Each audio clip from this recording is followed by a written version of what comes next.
Hey everyone, welcome to the Entry Admin Training brought to you by Raptor University.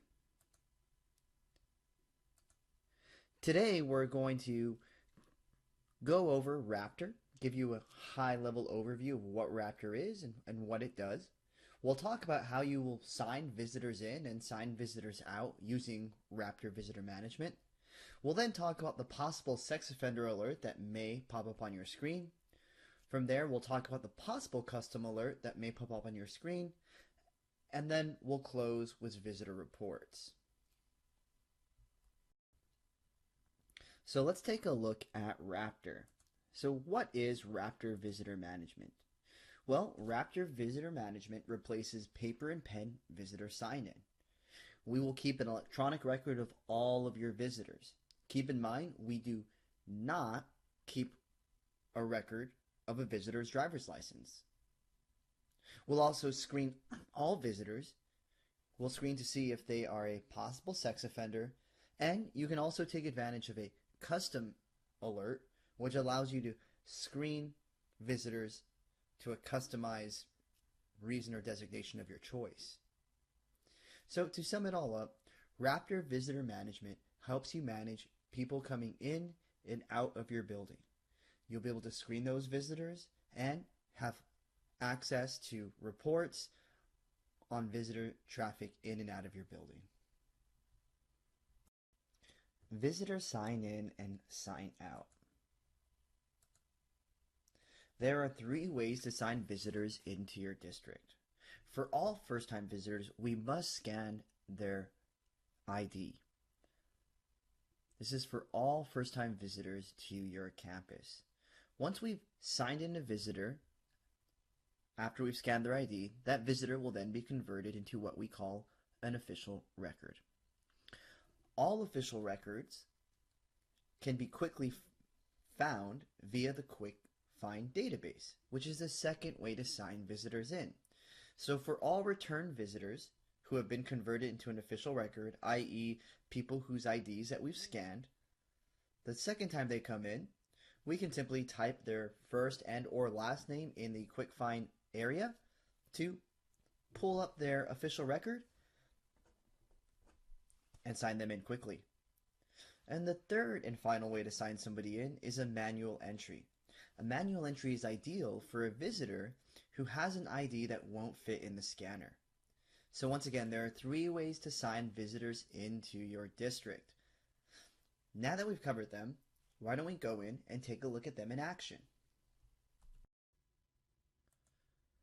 In the first way to sign somebody in, you'll be utilizing the scanner for all first-time visitors. So if someone's brand new to your campus, you'll need to scan their ID in the scanner. So to get started, you'll ask them for their ID and you'll place the ID in the scanner. From there, you'll select the Scan ID button. That will prompt the scanner to pull down the ID and start the scanning process. This should take anywhere between 5 to 8 seconds depending on your network environment and your computer. Once it's finished, you'll see that the screen has pulled information off the ID, including the photo, the person's first name, middle name, last name, date of birth, ID type, and ID number. For the screening process, the most important information is first name, last name, and date of birth. Now at this point, what we'll do is we'll ask Jose his destination, and in this case, Jose is going to the cafeteria, and then we'll hit submit and print. Very, very important to understand. We're submitting Jose's information, notably the first name, last name, and date of birth, and if everything clears out, we'll print out a badge for Jose. So let's go ahead and hit submit and print. As we do that, you'll notice 2 things happen. Number 1, in the bottom right-hand corner, you'll see a green notification bar that reads sign in successful. That's how you know Jose has been cleared. And of course, a badge will be printed out for Jose. That badge will contain his name, his photo ID, you'll say visitor, date and time of his arrival, his destination, as well as the name of your campus. And that's how you sign in all first-time visitors by scanning their ID. For all return visitors, there's a second way to scan those people in. And the way we're able to scan them in is because when we scan in a visitor the first time, they become an official record. And all official records are available via our Quick Find database. So in this case, I can search for somebody, and and I can pull up their information. So you'll see we don't keep a copy of a person's ID, but we take all the pertinent information to allow us to sign that person in if they're a return visitor, and in addition, still run the sex offender check. So in this case, I'll select destination for this individual. I'll hit submit and print, and when I do that, this person will be signed in successfully. And that is the second way to sign people in, via the QuickFind database. The third way to sign somebody in is through a manual entry. A manual entry is ideal for those situations where a visitor does not have an ID that will fit in the scanner, such as a passport. So if someone were to come in with a passport, you simply click manual entry, and you'll see the sign-in screen, very similar to what we see when we scan an ID or pull up an official record via the QuickFind database, only the information is blank, and therefore we have to complete this information. So I will type in my information here.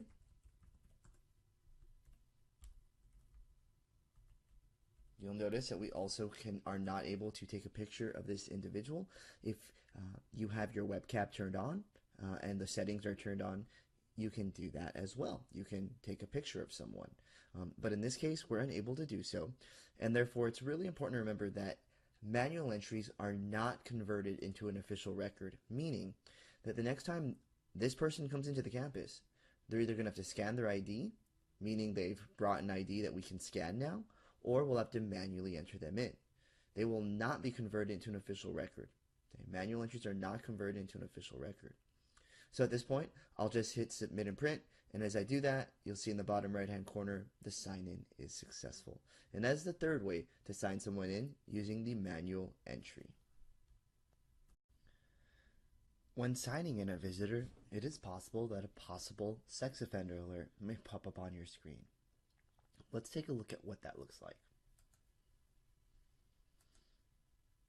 If you see this pop up on your screen, there's a couple things you need to take note of. First and foremost, remain calm. Look at the very top. There's a possible sex offender alert. Raptor will never positively ID a sex offender. That is up to you. And therefore, it's paramount that you remain calm, collected, and take your time reviewing the information on the possible alert. You'll see it will read, please confirm a match based on the information below. There'll be two buttons, match and no match. It'll tell you 4 of 9, the number of matches that have been pulled. On the left-hand side, you'll see the visitor column, and on the right-hand side, you'll see the offender column. Now, what's important to remember is, aside from the photos, aside from the person in front of you, always take a look at the physical description. All of this information combined will help you make the most effective and correct choice. In a moment, I'll show you how you go from match all the way to finishing everything up and sending out an alert. But I just wanted to take this opportunity to show you what a possible offender alert looks like. When a possible sex offender alert pops up on your screen, again, you'll notice on the left-hand side, you'll see the visitor, on the right-hand side, the offender. At this point, you'll decide whether it's a match or not a match. If it's not a match, you'll simply hit no match, and you'll see another offender will cycle on through. At this point, you'll go through the same process that you did to determine whether this person was a match or not a match. Maybe at this point I say no match. Then I arrive here. And in my mind, this is the person. So at this point, I've reviewed their physical description, taken a look at the photo, the person in front of me. I've decided it is a match. So I'll hit match. At this point, I'll be asked if after reviewing the information below, am I sure this is a match? So this is the last chance you have to decide that this is not a match. If it is a match, you'll simply select yes, it is a match. As you do that, what will happen is silent alerts will be sent out to people on the contact list. From there, you'll be asked if you still want to sign this person into the building. Our recommendation is to consult with your visitor policy or administrator to find out the answer to this type of question. In this case, I'll deny this person entry by selecting no. And in the bottom right-hand corner, you'll see a green notification that reads denial successful. You may also encounter a custom alert. A custom alert looks very similar to a possible offender alert. Only you'll see there are some differences. The starkest difference is that on the right-hand side, rather than being red, the individual that the custom alert has been issued to is in blue. You'll see it looks very similar to the offender alert, though. We'll ask you to please confirm a match based on the information below. Now you may be wondering, why might a custom alert be issued? Well, to find the answer out, you'll always want to go down to the notes area right here, down below in the custom alert column. That notes area will let you know the purpose of this custom alert. Remember, there are various reasons in which a custom alert can be issued, so it's of paramount importance that you always take a look at the notes area. In a moment, I will show you how we walk through a custom alert inside of the Raptor system. Should a possible custom alert pop up on your screen, this is exactly what it would look like inside of the Raptor system.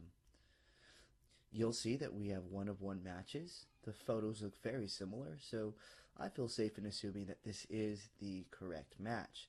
Now on the bottom right, I'll take a look at the notes to see why this alert is being issued. In this case, it states that Edmund is not allowed to have contact with Sam. Sam is his son and the student here at the campus. So at this point, I'll select match. It'll ask me, after reviewing the information below, am I sure this is a match? In this case, I am sure, so I will select yes, it's a match. At that point, our silent alerts will be issued to our contacts, and I'll be asked the question, do you still want to sign this person into the building? In this case, because of the information in the custom alert, I'm going to say no.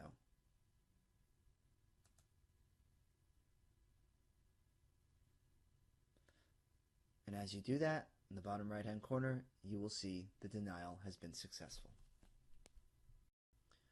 To sign a visitor out of Raptor, you'll want to remain in your Sign In, Sign Out workspace, and you'll want to select the Sign Out button just to the right of the Sign In button.